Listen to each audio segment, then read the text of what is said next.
Pau Gasol, and I'm a student in Cebu. Former Apple ad marketer. Which means we have the opportunity to make change.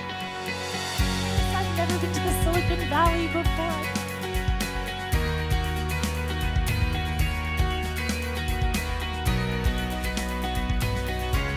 It's about a company using what they know. Crecer el poder para ejercer.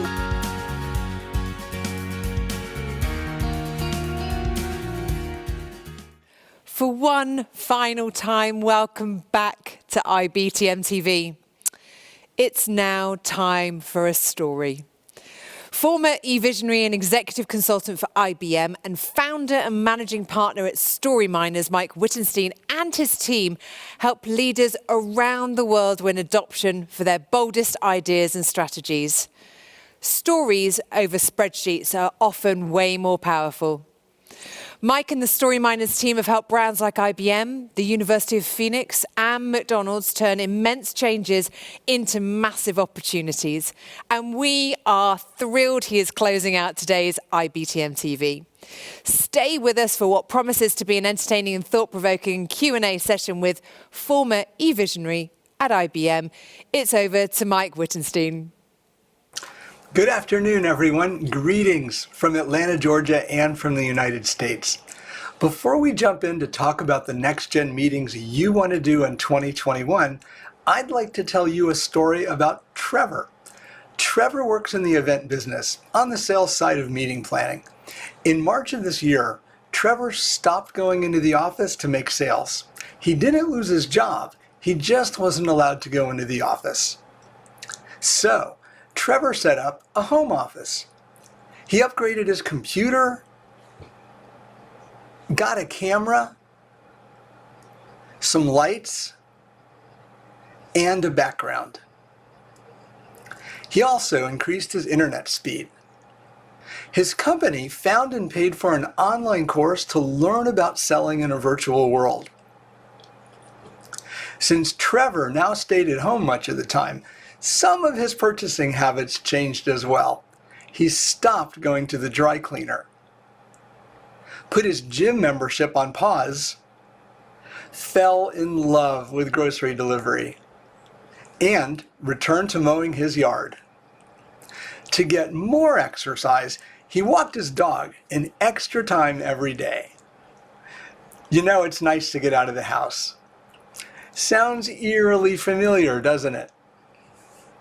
So, Trevor's dog is happier, but what about everyone else downstream from Trevor's story? In the happy category, we have the owner at Trevor's local computer store. She's glad because Trevor bought some new gear. The online delivery service marketers were happy too. In Trevor's not so happy category are the dry cleaner and the gym operator. When Trevor stops using them, he stops paying for the service. The dry cleaner doesn't have as many shirts, pants, and suits to clean, so he downsizes his staff and cuts back on hours for everyone. He opens later and he closes earlier. The gym, that's a tough one. They have to let everyone go, forego all sources of revenue, and still pay rent. Isn't Trevor's story like your experience in the meeting and events industry? When COVID-19 hit, people couldn't congregate anymore, so they didn't fly, drive, sleep, eat, tour, or shop. Downstream, the people that supported meetings, events, and trade shows were impacted too, like some of your friends in logistics, technology, film, videos, photography, food, signage, entertainment. The list goes on, publications, on-site event support teams, and even union laborers. I get it. Part of my revenue as StoryMiners founder comes from speaking, and I've seen those sales disappear. Just like you, I know how it feels. Are you in one of those businesses, one of the ones that got knocked down? Do you feel it's all bad, all doom and gloom? Or are you starting to see the light at the end of the tunnel? I hope you're starting to see that light. and I hope it's getting bigger and brighter for your specific situation. Let's talk for a minute about what that light represents. For some of you, it means returning to a world you recognize. Maybe things will be the way they used to be. Others may already understand that by the time we're all out of the tunnel, the world we enter will be somewhat different. That domino effect we spoke about before will have changed things up a lot. I'll bet you expect that some players will be gone and that you'll find some new ones in their place. Both guesses are probably right. But one thing is sure, the replacement players will not fill the same positions as the ones who left. They won't do the same things or do them in the same way. There are lots of changes in the meeting and events industry already underway. As a futurist, I expect the number of new ideas and the pace of their introductions to increase. I'm not trying to scare you or alarm you or encourage you to an early retirement. A couple of things are staying the same. People need to meet. It's part of our human DNA. So meetings are here to stay. Our professional side still needs to collaborate, learn, and to buy and sell. Our personal side needs to connect, nurture, get support, and have fun. But know this, with the extensive experience and skills that you have, the world needs you now more than ever. While the way we meet is changing, the reasons for getting together have never been more critical. It's true. The next event you produce will probably fall into the first-of-a-kind category. It may have elements of previous events you've worked on, but it will have different talents, client expectations, attendee expectations, different goals, restrictions, locations, and of course, new and different technology. Not to mention, you're going to need a Grubhub account with a pretty big credit limit to feed everyone virtually wherever they are. What you need is a new way to get the best new ideas that you have into the minds of many, so that people can all act together to successfully deliver on your vision for those first-of-a-kind events. Part of your job has to evolve. It's now about telling the story of the future, a future story, so that everyone can be on board with your vision. And to give the members of your team the latitude they need to design and develop it. Now, I'll introduce you to 3 tools that will help you make your ideas more precise and more comfortable to follow. When you use these 3 tools, you can replace first-of-a-kind feelings of fear with an "I get to do that" kind of feeling that comes from positive expectations about what's to come. I've used these tools with companies in your industry, like Edelman Travel, Delta Airlines, Wingate Inns, eGlobal Fairs, Shepherd Exposition Services, and others. My retail, healthcare, association, and service clients use the same tools to enhance experiences and improve their bottom lines. My clients tell me that the tools I'm going to share with you, journey maps, experience designs, and future stories, help everyone get on the same page about the future. And that's what leads to different and better outcomes. Journey maps, experience designs, and future stories will help you invent your next meetings and redefine the meeting and events industry's future. Each one focuses on delivering better outcomes for your clients by taking a positive view of the future. But not all organizations come naturally wired to adopt the future without resistance. So here's something to think about. As a guy who's been to the future and back over 100 times, I'm still getting frustrated when leaders or clients ask for more profit, but they aren't willing to consider creating more value for their clients. The same thing happens in healthcare. Doctors get paid less, patients get less care, but insurance companies make more money. It even occurs in the cereal aisle at the grocery store. The boxes appear to get better, but they're physically thinner, and there's less cereal in the box. The price seems to stay the same. But you and I know better, and we don't buy it. You can't say something is better without making it better. That's not right, and it doesn't work long term. So let's apply that to our world. As you participate in conversations about new events and meeting ideas in the weeks and months to come, please watch out for that kind of biased thinking. When people begin to overemphasize profit-taking before value-making, mention it out loud and do it quickly. Help everyone see that this once-in-a-career post-pandemic opportunity that we have to reshape the business meetings industry can be about making more value for everyone. Not because anyone's opinion is wrong, but because having a full discussion about where you're putting value in and where you're taking money out is at the core of any design effort. So, to be clear, journey maps, experience designs, and future stories are built on the idea that designing in value for clients and customers comes first. This is a normal map. It shows where places and things are, but it's not a journey map. This is also a map. It shows you where you can travel, but it's not a journey map either. This is a journey map. It shows where your customer is, what they're doing, what you're doing for them, and how they feel. This one, in particular, is for getting braces by mail, instead of going into the office. You know, orthodontics is an example of another industry that's been hit terribly hard by COVID and had to rethink itself. This journey map is for a physical meeting. Remember those? This information is so valuable and makes it easier to both envision and operate your meeting. When you know where your customer is and how each supplier, sponsor, exhibitor, and caterer will serve them, it feels like conducting a symphony. It feels good too, because your journey map is like a conductor's musical score. Both help people get into harmony with each other. Let's zoom in for some details.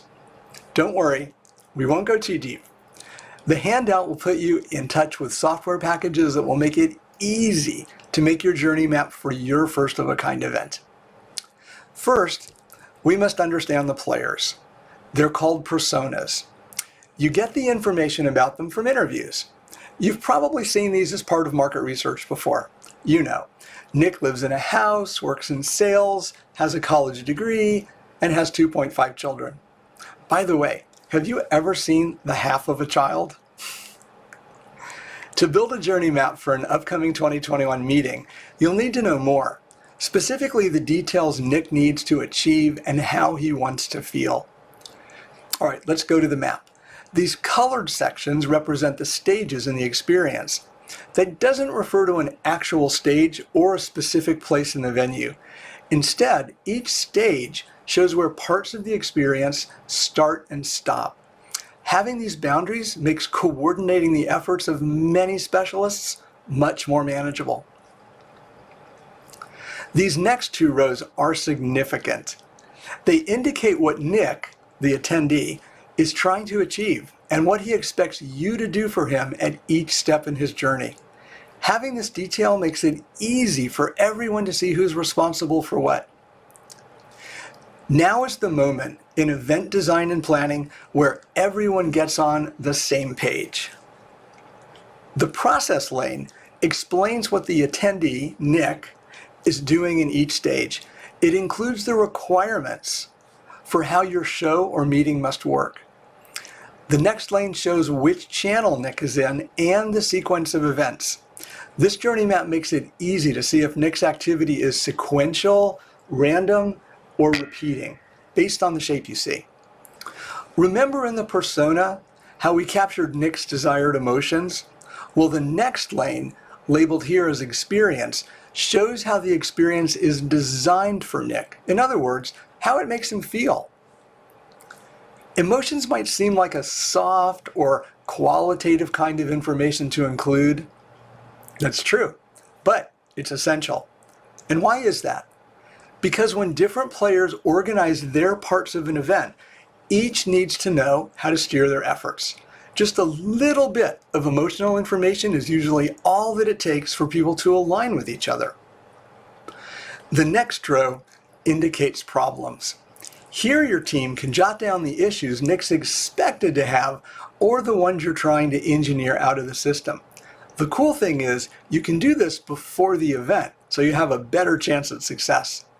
Having all of the information about how the experience works for Nick, what Nick wants, and how things are going makes the journey map an excellent tool when planning your meetings and when you're troubleshooting them. In this last lane, your team can now note cool new ideas and improvements. Once you decide what to include, simply move its details to the top of the journey map. Anything at the top of the journey map is considered real. A complete journey map gives you and your ecosystem of suppliers, sponsors, exhibitors, speakers, and support staff a one-page, clear, and referenceable picture, kind of like an architect's blueprint, of the event and the experience from the customer's perspective. Usually that's the attendee, but it works for everyone. It's an invaluable tool when planning, troubleshooting, documenting, and earning buy-in for your boldest plans and ideas. Here's a trick to using journey maps that takes less work for you and makes you look brilliant. Get a story stick, just like this one. It's a teacher's pointer. Give it to one of the people on your team and ask them to talk and walk everyone through the journey map, like this. Here's what we're doing first, second, and third. It's really easy. When everyone sees it and when they say it, they learn it. And everyone watching does too. It's one of the best ways to get your ideas perfected and to earn buy-in for them. So a journey map is pretty powerful, but it's just the first tool. Before we go on to experience designs, I think it's time for a new title for meeting planners. How about you? What do you think about fortune teller, mystic, prophet, or mind reader? I think any one of these might do a better job of bringing people together with purpose today. When we pictured a meeting in 2019, it kind of looked like this from a meeting planner's perspective, right? If your next event has the usual players, you can stick with the familiar tools. But if your next meeting will include new players, like technology suppliers, virtual talents, or first-time virtual facilitators, perhaps you should consider a fresh way to share your vision for what should happen.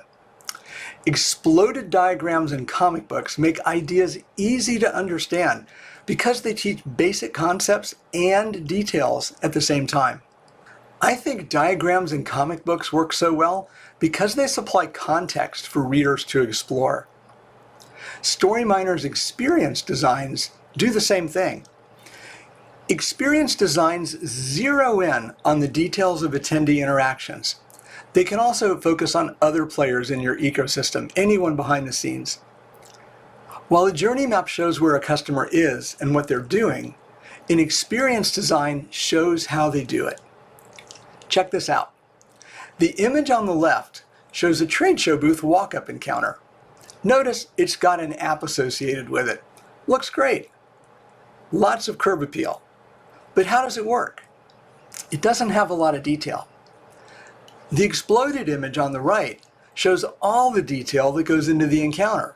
That detail is important. It's what makes up the experience. It's what people notice, feel, act on, and remember. For example, look at number 7. It says handy holder. That's the stretchy little thing that goes on the tablet's back to make it easier to hold for long periods of time. This kind of diagram puts an experience into an experience. And here's why. When people see these diagrams, it's like they're doing the action in the picture themselves. Brain science shows us that. Pictures are a great and fast and inexpensive way to get essential details about your plans and your ideas into others' heads so that they can make them real. These experience designs are fun to make for you and your team. You find someone on the team who can sketch. As you speak, they draw what you're saying. Then the team talks through the scenario using your story stick again. 1, 2, 3. Everyone gets on the same page.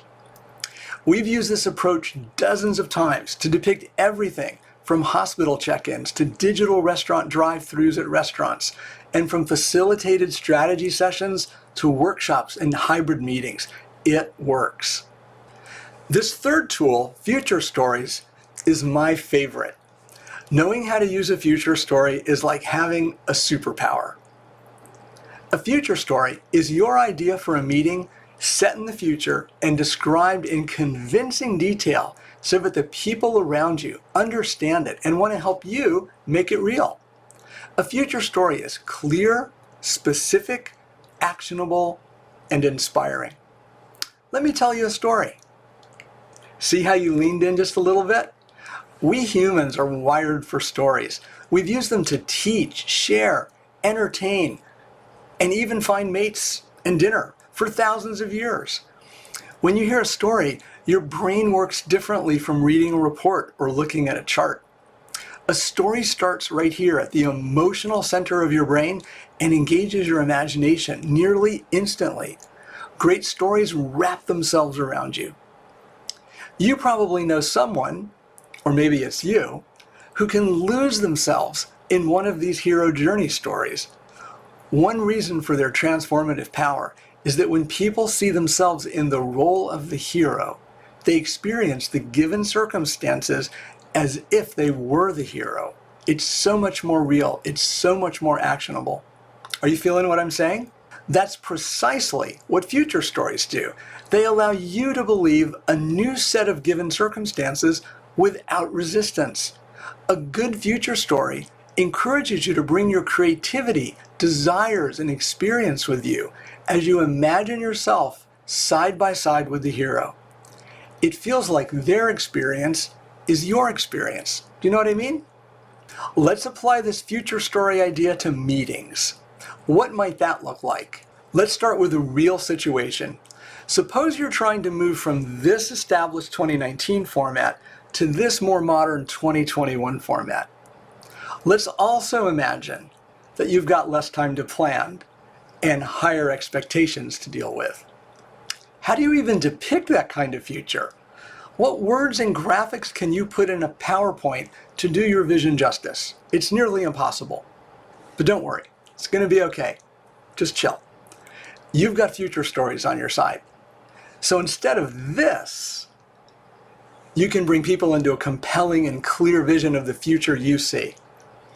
You can give your planning team a complete and focused way of seeing what should happen and their role in it. That's the difference.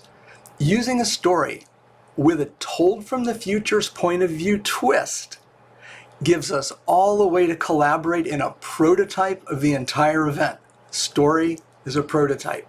Think of the story as a laboratory everyone can share to explore different ideas, combinations of technology, and various balance levels between people and tech.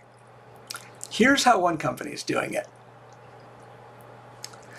When people can find out for themselves how things work and what's in it for them, resistance plummets and buy-in goes up, way up.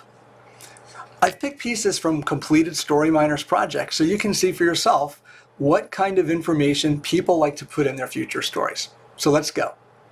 Transitions Optical wanted to enter retail for the first time, to introduce more consumers to their products, to train more opticians and their staffs, and to create a learning store. Showing this video lets anyone in on the concept in less than 3 minutes. Alternative Apparel Story was fundamental to its successful growth and eventual sale to Hanesbrands for $60 million. The foundation was a reason for being. It's a single sentence that clearly states their mission and gives everyone in the business purpose. It's what they exist to do, and it's the foundation of any story. iPay Technologies started as an online bill payment service. Their most important story was their small town feel, which we conveyed for them to prospective leaders in the form of an employee experience. An employee experience is also a story. LeasePlan wanted to create a customer experience center of excellence. It did that and extended it to 27 countries around the world. The story that helped them turn the corner was the new car delivery experience, which we delivered as a cartoon-style timeline. In summary, future stories help you make your case in a way that reduces the chance of resistance. By letting people use their emotions and imaginations, they're drawn into a world of possibilities. When you give them enough information to see how things will affect them, they lean in and open their minds. Future stories also leave room for others to write the ending. That's probably the most important thing I can say about this approach. When people buy in, they pitch in. As you can see from these examples, you can use practically any medium to share your future stories. All you have to do is leave them room to write their own ending and ask them some thought-provoking questions. Listen, I've been in the audience just like you and heard appealing and exciting ideas only to head home and not be able to do anything with them on Monday. That's why I organized this keynote the way I did. Now you have 3 tools to help you deal with the massive changes you're about to face and the great opportunities that come with them. You'll be able to do that more gracefully and comfortably and more profitably. Here's one of my favorite future stories, and it doesn't have any words. Professionals in the meeting and events business, congratulations, you've got a fresh start. Sure, you have new client expectations and new restrictions, but you also have access to the best technologies, talents, and experiences in history. Indeed, we all live and work in a time of abundance, not scarcity.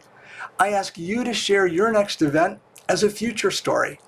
Put your attendees, sponsors, exhibitors, and partners in as its heroes and encourage their participation. Change is happening.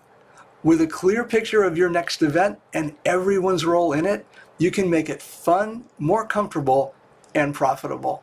Now get out there and make a difference.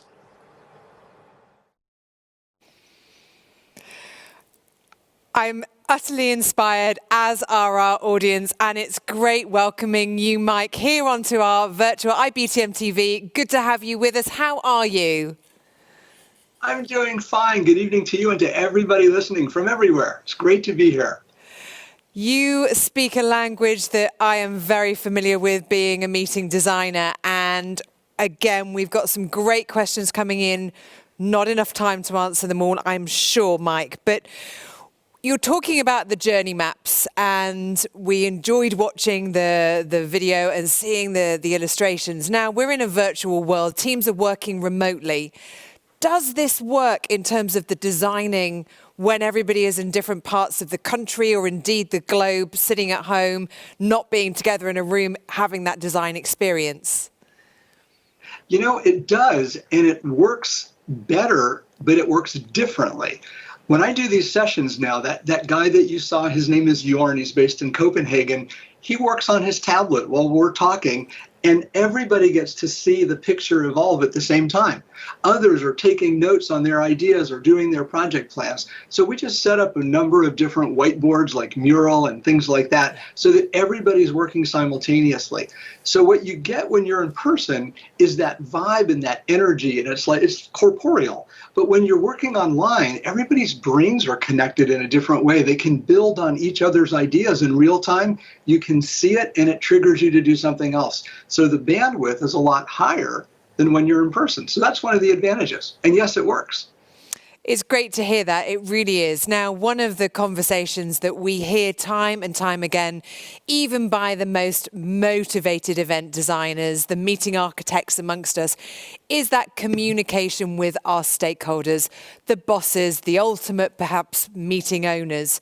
Now, harder again, I would imagine, in this world where we're not in the room able to tell that story face to face, or not. What's your advice in terms of that conversation and that storytelling to have that impact whilst we're still working remotely? You know, that kind of storytelling, that kind of situation isn't unlike a board meeting, because you're being judged, your work is being judged, and you never know when a leader or sponsor is going to drop down to a level of detail, and that's their cue, their clue that you're prepared. And that's how they kind of stress test you.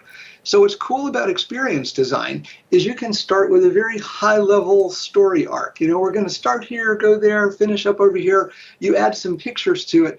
And the cool thing is that everybody sees what they want to when they see the journey map. So as a meeting architect, you stay a little bit more in control, and you can answer questions on the fly and kind of shape what you're doing with somebody else. So it's very, very collaborative. One last point, we typically start with very low res. And I think in the transition example, we showed some simple pencil sketches.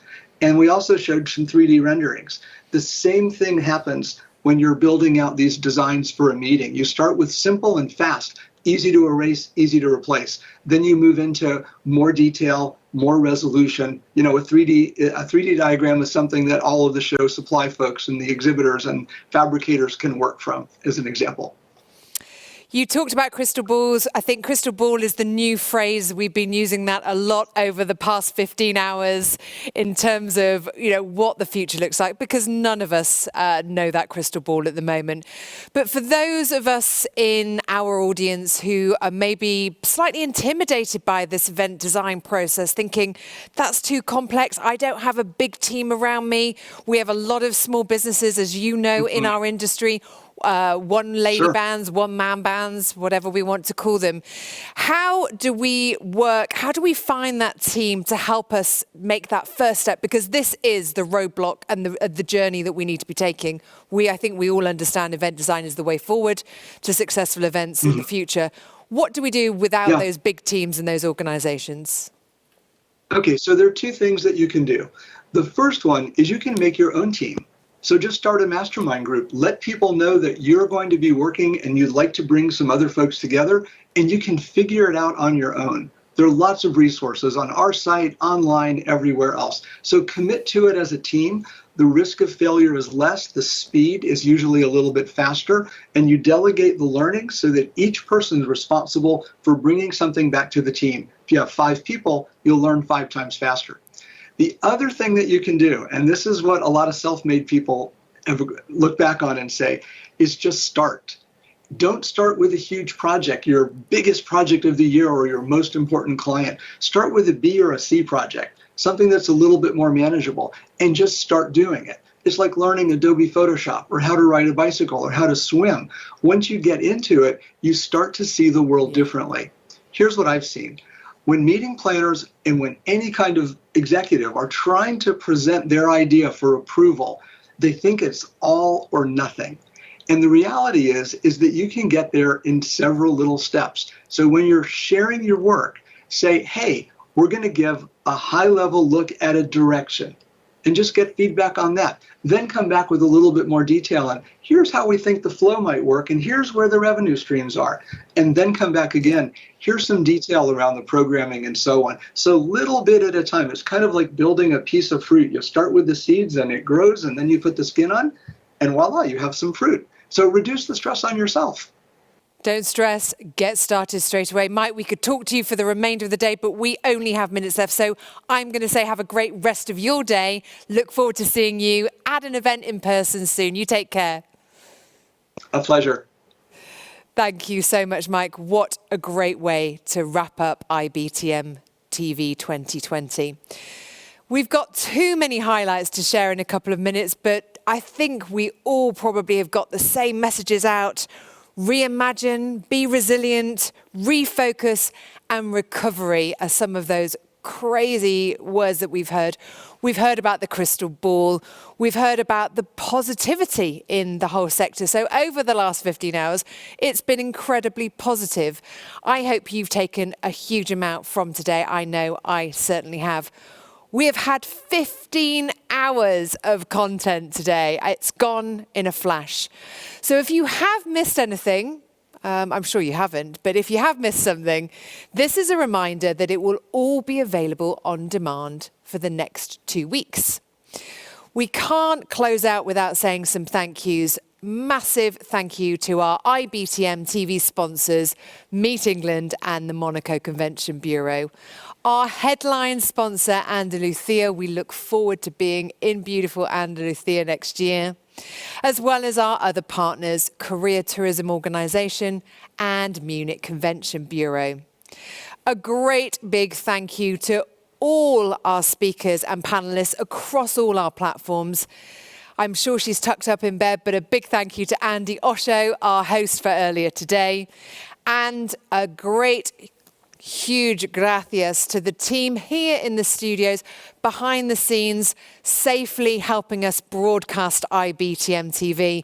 Huge thank you to you all. You're incredible, and no one knows this wonderful magic that goes on behind the scenes, but kudos to the team here. And last thank you, of course, to you for joining us today on this really special day. Do keep joining the conversation throughout the year on #IBTMWorld. But now it's time to close the IBTM TV channel. However, before you go, please get out your 2021 diary. I know it's not going to be far from you because we're all looking forward to 2021. Mark this important date, the 30th of November to the 2nd of December for IBTM World 2021 in beautiful Barcelona. I look forward to seeing you there. And in the meantime, keep well. Keep washing those hands, stay safe, and here's to a healthy, happy, and successful 2021 for you all. It's goodbye from me and goodbye from them.